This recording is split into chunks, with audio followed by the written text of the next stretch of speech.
In the summer 2005, the Portsmouth Town Council charged the Economic Development Committee with the development of an economic strategy for the town that provided for measurable goals and progress to improve the town's economic well-being. In response, the PEDC formed an Economic Strategic Planning Subcommittee.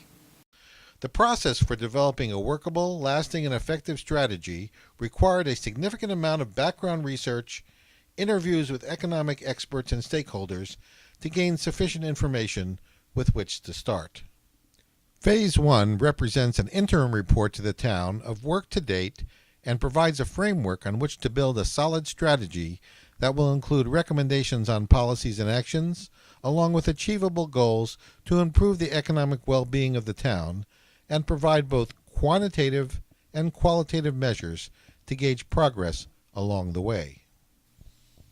The work of the PEDC and its subcommittee will continue to build a strategy that is both effective and flexible to changing circumstances to ensure continued efficacy. The vision of the Strategic Planning Committee was to provide the town with a framework to both guide and measure progress for a better economic future in Portsmouth. The PEDC was charged with creating and recommending a town economic strategic plan that was consistent with the town's comprehensive plan.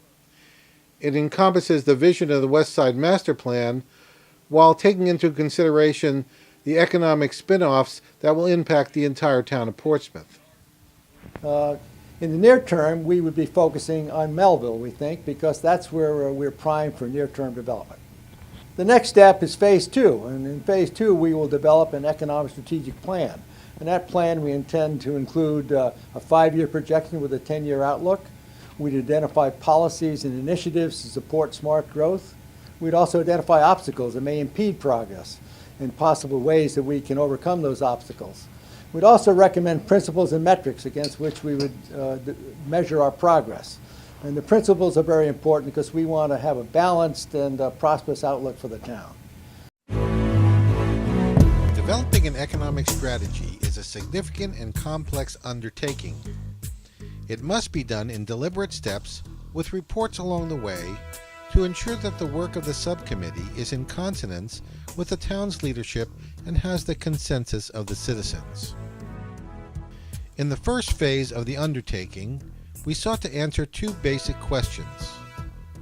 Who we are, what are the things that define the town, and what are the things important to personify and exemplify economic prosperity?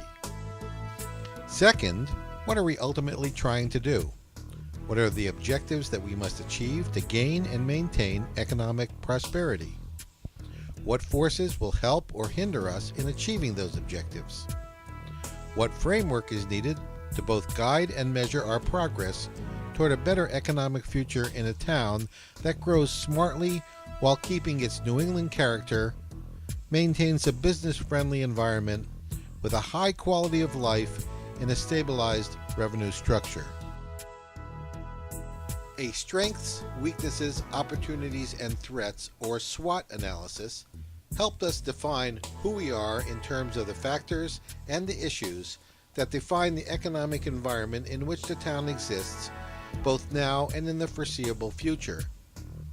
By defining the environment, they help point the way to achievable future objectives and the correct paths to accomplish them.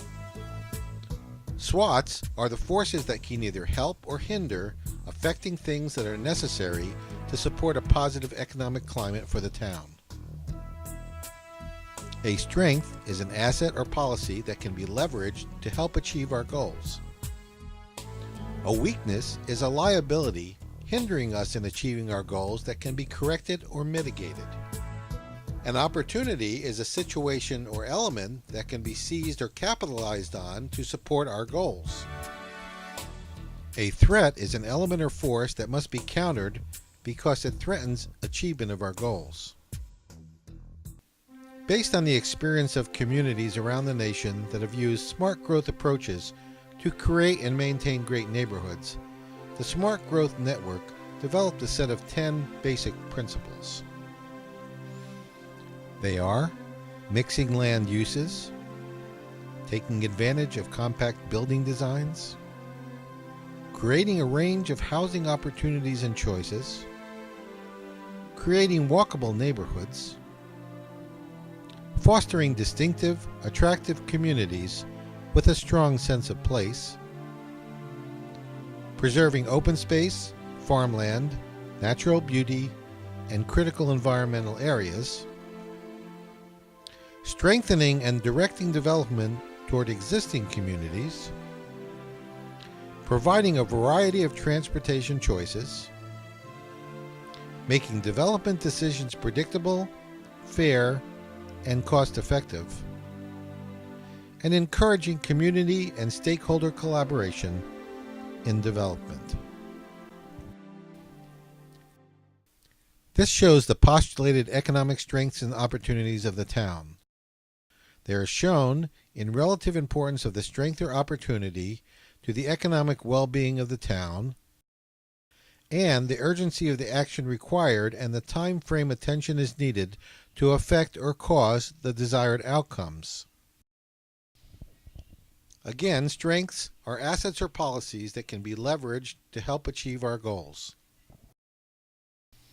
Our top strength is an expanding marine trade center spurred by available land, enterprise zone incentives, and zero state sales tax on boats. There is a healthy marine trade center that employs 540 people. There have been recent increases in businesses located at the center. The Melville backyard expansion of 32 acres is estimated to add 177 new jobs. There are good wages. The 2004 Rhode Island ship and boat building average annual wage is 17% higher than that of the Rhode Island private sector. And the marine industry is one of the Rhode Island Economic Development Corporation's 6 innovative industry clusters fueling growth in the state.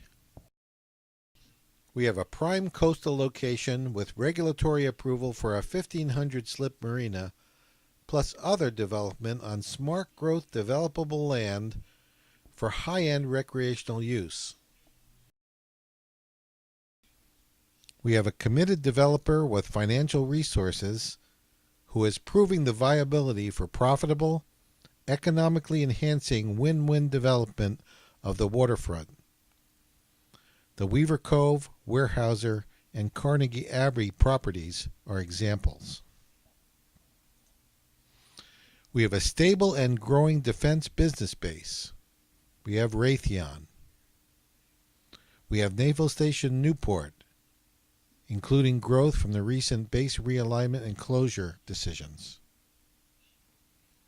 The Naval Undersea Warfare Center is supported by local defense contractors.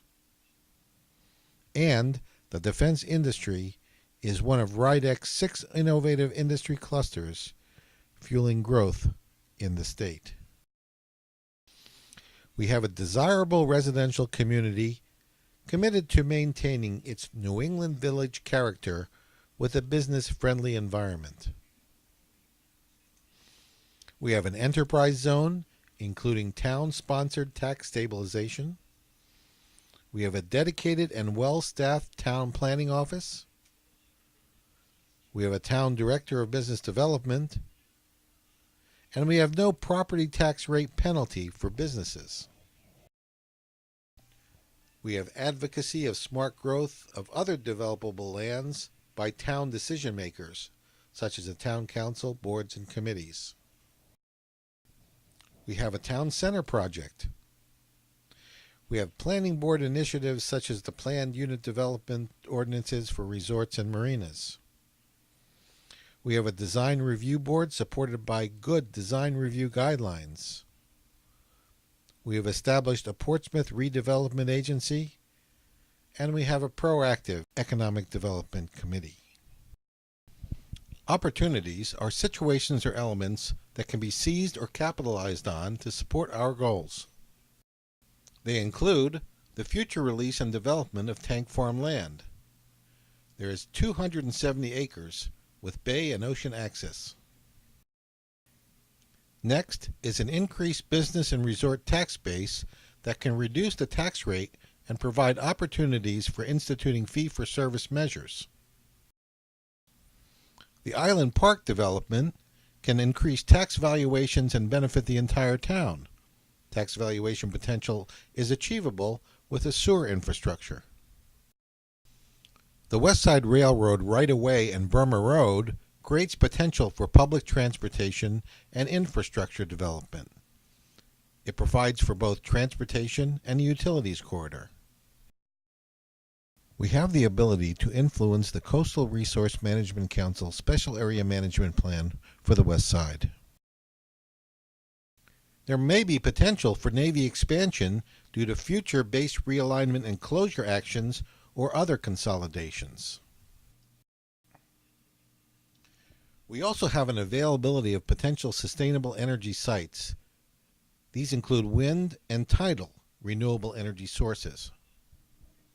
This shows the postulated economic weaknesses and threats that may undermine the town's economic well-being.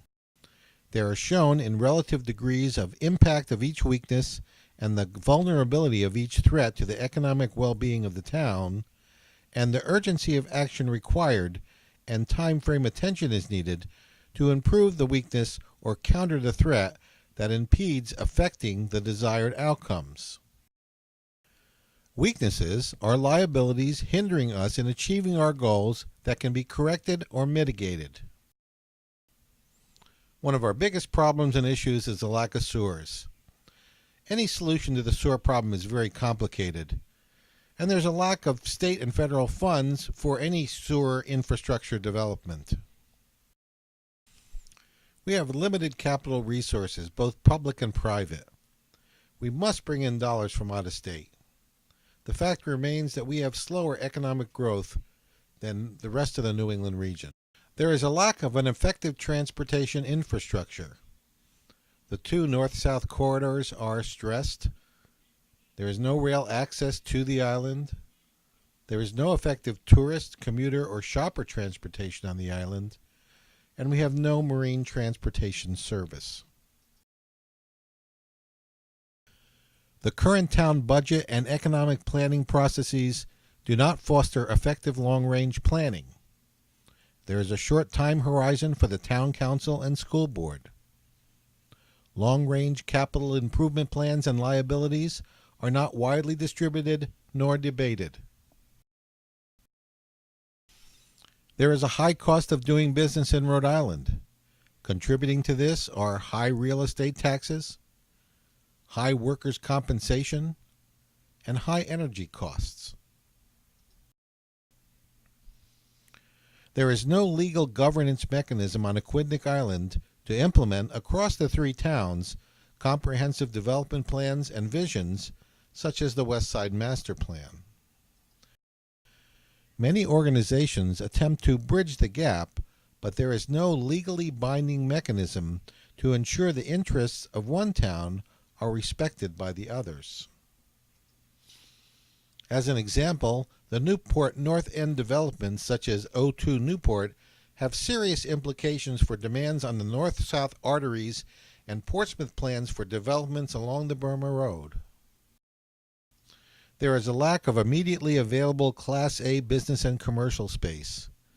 The business park is near capacity with only 2 lots remaining. And finally, there are no long-range formal plans to tap alternate water sources.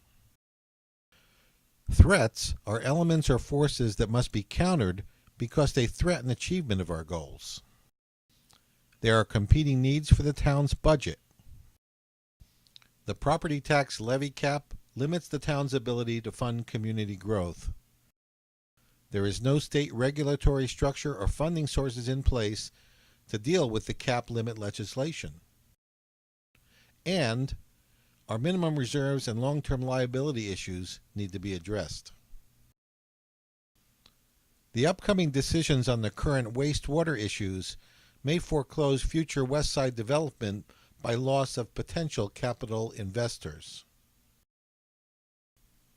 There is the possibility that the Navy may unduly delay or even never release Tank Farms 1, 2, and 3 to the town. Tank Farm 3 has the potential for a commercial sewage treatment plant for the Weaver's Cove development. There is a lack of affordable workforce housing on Aquidneck Island. This has resulted in a decline of a young adult professional workforce. Newport County lost 41% of the 25 to 34 age residents between 1994 and 2000. There remains an uncertain Navy long-term future on Aquidneck Island. Budget pressures will continue to force continuing demands to reduce Navy land-based infrastructure costs. Allowing liquid natural gas transits of Narragansett Bay may discourage high-end recreational development.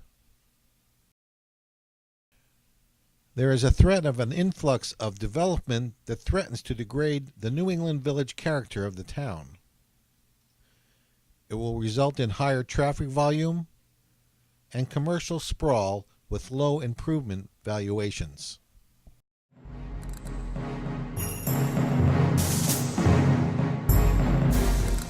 Well, what's next with our committee's work? The committee will continue its work along with the participation of the town council, committees and boards, our citizens, and other subject matter experts. We will develop ways to affect the elements required to ensure the continued economic well-being of the town in the next 5 years, 10 years, and beyond. We will endeavor to answer the following two basic questions. How will we do it? What policies and actions are required to achieve what we are trying to do? What will we need to do it? What resources and means will we have to bring to bear to make it happen? Building on Phase 1, we intend to develop out-year projections from the data that we have compiled and develop plans of action and milestones that include implementation initiatives that are underpinned by policies that will build on our strengths, seize opportunities, bolster our weaknesses, and counter the things that threaten our achievement of economic prosperity in the town. We will develop smart metrics that are specific, measurable, achievable, results-oriented, and time-determined to measure where we are compared to where we want to be.